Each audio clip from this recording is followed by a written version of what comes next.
Alex Ealareflect states how far she feels her level is from Coco Gauff's after heavy defeat in Dubai. Alexandra Eala was heavily beaten earlier today, as Coco Gauff put on a magnificent display in front of a packed Dubai crowd. Sadly, those full stands did not get their desired result, with the vast majority of the support pulling for the Filipina sensation. She commands huge attention wherever she goes, and Dubai was no different. So, to watch her make a mesmeric run to the quarterfinals at another WTA 1000 event really captured the imagination, even if it was halted in rather abrupt fashion. It showed Alex Ealareflect and her fanbase just how far she from the true top level of the sport. She spoke about that very topic after the match. Alexandra Ealareflect says how far away from Coco Gauff she thinks she is. Discussing the defeat in her post-match press conference, Eala was extremely measured in her assessment of the loss. Understanding her place in the wider WTA tour, the 20-year-old admitted, "I'm feeling okay. I definitely think I could be feeling better under different circumstances. Yeah, I think that Coco played really well. I don't think that was my best performance ever, but I'm happy that I was able to bring out a certain level during the last few games. I think at the end of the day, yeah, I definitely could have performed better. But yeah, all things aside, at the end of the day, I think there's still definitely a gap in terms of level between me and Coco and, other players of her caliber. So, yeah, I think she did great and my job is to try and close that gap, and I think I'm doing that quite well. So I'll keep working on it, and hopefully next time will be a bit tighter." Gauff had a message for Eala and her fans after the match too, showcasing the incredible level of respect between these two ultimate competitors. Alexandra Ealareflect compares her run in Dubai to reaching the Miami semifinals.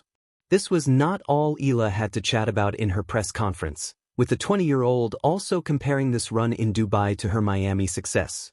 She admitted, "Yeah, I think it was a completely different set of challenges here. I think each of those experiences were super special. So this week in Miami, everything was new there. It was my first time being in the semifinal of a 1000 and playing all these players.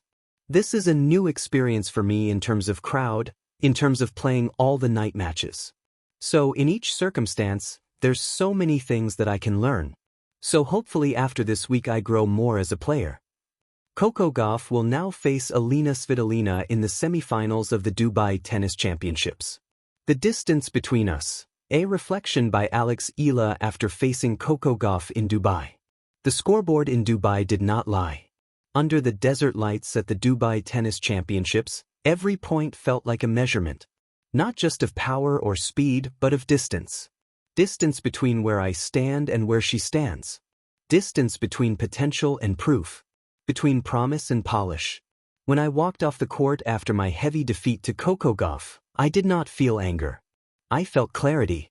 There is something honest about losing to someone operating at the level she is. Coco does not just beat you, she exposes you.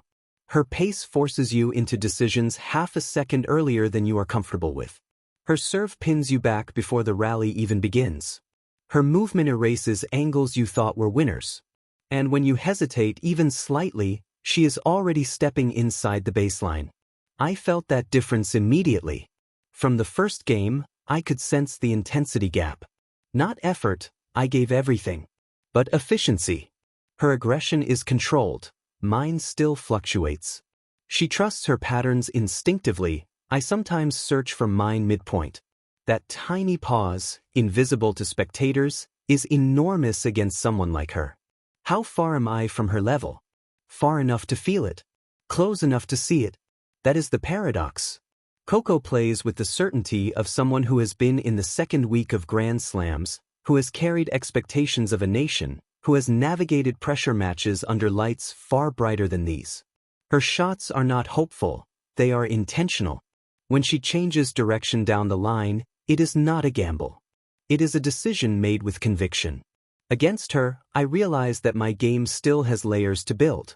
Technically, the differences are precise. Her backhand absorbs pace and redirects it effortlessly. Mine can do that, but not repeatedly under suffocating pressure. Her serve patterns are deliberate. She knows exactly what she wants from each location. I am still refining that clarity. Her return position shifts with purpose, Sometimes I react rather than dictate. But the bigger gap is not technical. It is physical endurance at elite tempo. The ability to sustain explosive movement for 2-3 hours without emotional dips. Against Coco, every rally demanded maximum footwork. There were no neutral balls. Even defensive shots came back deep, heavy, and loaded with spin. You cannot drift for even 1 point. I felt that. In the second set especially, I noticed how quickly momentum can spiral at this level. A break becomes 2 games. 2 games become a set slipping away.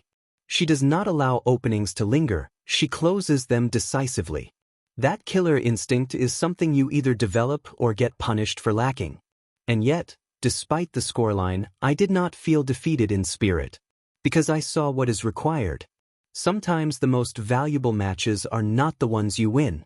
They are the ones that stretch your understanding of what world-class truly means. Watching her from across the net, I understood that the gap is measurable. It is not mystical. It is built on daily habits, on physical strength, on repetition under pressure, on confidence forged through experience. The distance between us is built point by point.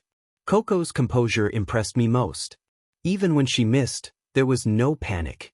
Her routines between points were consistent. She reset quickly.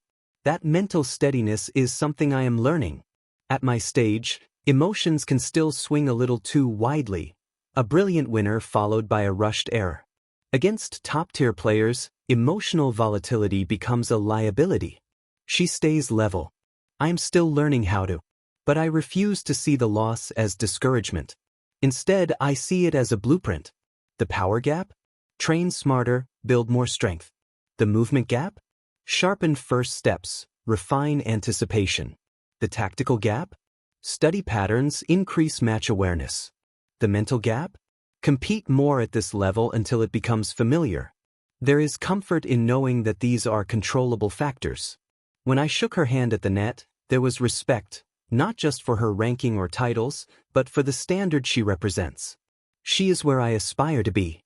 And that aspiration no longer feels abstract. It feels specific. I know the speed.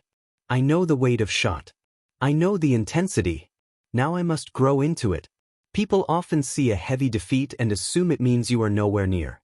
But high-level tennis is about margins. A few percentage points on first serve. A fraction quicker on lateral movement. A braver choice at 30 all. When those margins stack against you, the scoreboard looks brutal. But margins can be improved. I believe the gap between us is significant today, but not permanent. I'm still building my